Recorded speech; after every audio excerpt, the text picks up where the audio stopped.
નમસ્કાર. ચાલો આજે વિજ્ઞાનના એક એવા જબરદસ્ત પ્રકરણને સમજીએ જે સાચું કહું તો આપણી આખી દુનિયાને ચલાવે છે.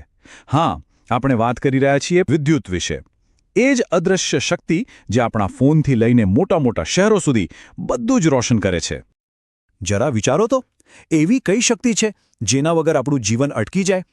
ફોન બંધ, કમ્પ્યુટર બંધ, ટ્રેન પણ અટકી જાય. લાઇટ જતી રહે તો શું થાય એ તો આપણે બધાએ અનુભવ્યું જ છે. આજના જમાનામાં તો એના વગર એક દિવસ પણ કાઢવો બાપરે કેટલો મુશ્કેલ છે નહીં? બિલકુલ સાચું. એ શક્તિ છે વિદ્યુત, ઇલેક્ટ્રિસિટી. એક નાનો શબ્દ પણ આપણા આખા મોડર્ન સમાજનો પાયો છે. પણ સવાલ એ છે કે આ જાદુ ખરેખર કામ કેવી રીતે કરે છે? તો ચાલો આજે આપણે પડદા પાછળ જઈને આખું રહસ્ય સમજીએ. તો સૌથી પહેલા સેક્શન 1 વિદ્યુતનો પાયો.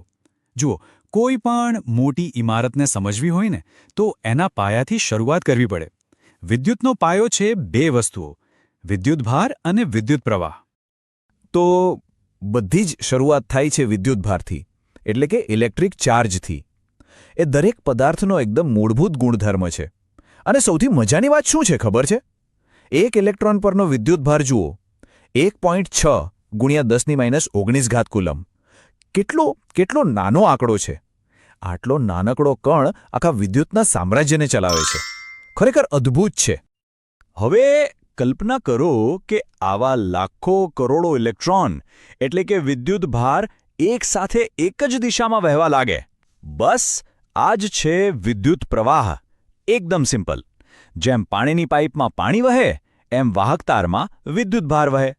અને એક સેકન્ડમાં કેટલો વિદ્યુતભાર પસાર થયો એ માપને આપણે કહીએ છીએ એમ્પિયર. ઓકે, તો હવે સેક્શન 2 ઓહમનો નિયમ.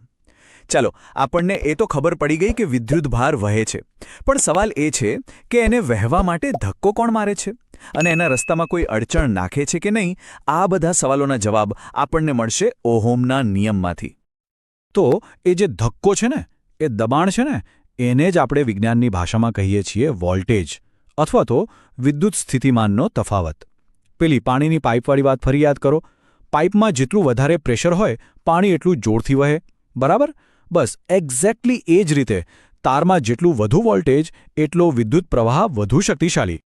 અને આ એકદમ સીધા સાદા સંબંધને જ જ્યોર્જ ઓમ નામના એક ભૌતિકશાસ્ત્રીએ એક નિયમ બનાવી દીધો. અને સાચું કહું ને તો આ ઇલેક્ટ્રિસિટીની દુનિયાનો કદાચ સૌથી પાયાનો અને શક્તિશાળી નિયમ છે. સીધી વાત, દબાણ એટલે કે વોલ્ટેજ વધારો તો વહેણ એટલે કે પ્રવાહ પણ વધશે. અને આ નિયમનું જે ગણિતનું સૂત્ર છે એ છે V = IR. હવે અહીં એક નવો હીરો આવ્યો, R. આ R એટલે કે અવરોધ, રેઝિસ્ટન્સ. જો વોલ્ટેજ એ પાઇપમાંનું દબાણ છે અને પ્રવાહ એ પાણીનું વહેણ છે તો અવરોધ શું છે ખબર છે? એ પાઇપ કેટલી સાંકડી છે એ છે જે પાણીના વહેણને રોકવાની કોશિશ કરે છે. આ ચાર્ટ જુઓ, એકદમ ક્લિયર થઈ જશે. જ્યારે વોલ્ટેજ 5 વોલ્ટ છે ત્યારે પ્રવાહ 1 એમ્પિયર છે. હવે જેવું વોલ્ટેજ બમણું કરીને 10 વોલ્ટ કર્યું તો જુઓ, પ્રવાહ પણ બમણો થઈને 2 એમ્પિયર થઈ ગયો. દબાણ ડબલ તો વહેણ પણ ડબલ. એકદમ સીધો સંબંધ છે. તો સવાલ એ છે કે આ અવરોધ, આ રસ્તાની મુશ્કેલી શેના પર આધાર રાખે? વેલ, 3 મુખ્ય વસ્તુઓ પર. પહેલું, તારની લંબાઈ. રસ્તો જેટલો લાંબો એટલી મુશ્કેલી વધારે. બીજું, તારની જાડાઈ. રસ્તો જેટલો પહોળો, જાણે કે હાઈવે, એટલી સરળતા. અને ત્રીજું, એ રસ્તો બન્યો છે શેનો, એટલે કે દ્રવ્યની જાત. તાંબા જેવો સારો વાહક હોય તો અવરોધ ઓછો. ચાલો હવે આવીએ સેક્શન 3 પર, અવરોધોનું જોડાણ. શું થાય જો એક કરતાં વધારે અવરોધ હોય તો? તો ભાઈ, એમને જોડવાની 2 મુખ્ય રીતો છે. એક છે શ્રેણી અને બીજી છે સમાંતર.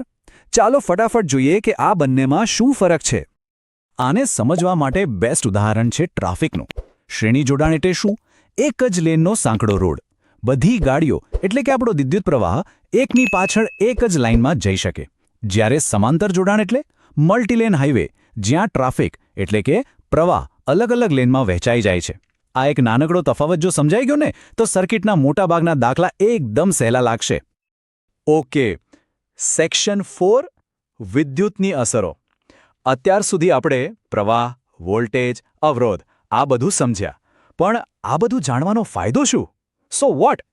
ફાયદો એ છે કે આ જ સિદ્ધાંતોનો ઉપયોગ કરીને આપણે ગરમી અને પાવર જેવી કામની વસ્તુઓ મેળવીએ છીએ. ચાલો જોઈએ કેવી રીતે. યાદ છે પેલો અવરોધ, પેલો સાંકડો રસ્તો? હવે વિચારો, જ્યારે પ્રવાહને એ સાંકડા રસ્તામાંથી જબરદસ્તી પસાર થવું પડે ત્યારે શું થાય? ઘર્ષણ પેદા થાય. અને આ ઘર્ષણને કારણે જ વિદ્યુત ઊર્જા ગરમીમાં ફેરવાઈ જાય છે. આને જ જૂલનો તાપીય નિયમ કહેવાય છે. અને આપણા ઘરમાં જે ઇસ્ત્રી, હીટર, ટોસ્ટર છે ને, એ બધા આ જ સિદ્ધાંત પર તો કામ કરે છે. અને કેટલી ગરમી પેદા થશે એ માપવા માટેનું સૂત્ર છે H = I²RT. આ સૂત્ર કહે છે કે ગરમીનો આધાર પ્રવાહ, અવરોધ અને કેટલા સમય સુધી પ્રવાહ વહે છે એના પર છે. સિમ્પલ વાત, પ્રવાહ જેટલો વધારે, ગરમી એટલી જ વધારે. અને હવે વાત કરીએ વિદ્યુત પાવરની. પાવર એટલે શું? વિદ્યુત કેટલી ઝડપથી કામ કરે છે એ. બસ. અને એની ગણતરી માટે આપણી પાસે આ 3 સૂત્રોની એક મસ્ત ટૂલકિટ છે.